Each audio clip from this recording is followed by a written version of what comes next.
फिर ना कहना खबर ना हुई। किस वक्त कौन सी बात करनी है। एक दफा एक औरत हुजूर जाने आलम सल्लल्लाहु अलैहि वसल्लम की बागम तशरीफ लाई। फतवा रशीफ में आला तक नहीं, फतवा के दौरान आपने लिखी है बात।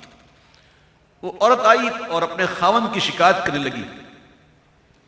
तो आका जान सल्लल्लाहु अलैहि वसल्लम ने पूछा, क्या तुझे पसंद नहीं है तेरा मर्द? तो उसने हां में जवाब दिया।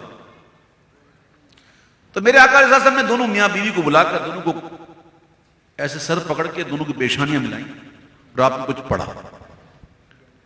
फिर वो चले गए, दोनों चले गए। फिर एक अरसे बाद वो औरत दोबारा आई। तो मेरे आका ने पूछा, हां अब कैसा है तेरा मामला? मेरे आका को कितना याद है। सुभान अल्लाह। हम हमारे पास दम करने के लिए आता, हम दम करते पता ही कौन आया था। मेरे आका ने कहा, हाँ अब तेरा मामला कैसा है तेरे शोर के साथ? तो अर्ज करती है, हुजूर अब तो वो मुझे इतना प्यारा है कि कोई जवान कोई बूढ़ा इससे ज्यादा प्यारा है ही नहीं, इतना प्यारा। तो हुजूर ने फरमाया सल्लल्लाहु अलैहि वसल्लम के मैं गवाही देता हूं कि मैं अल्लाह का रसूल हूं। सुभान अल्लाह।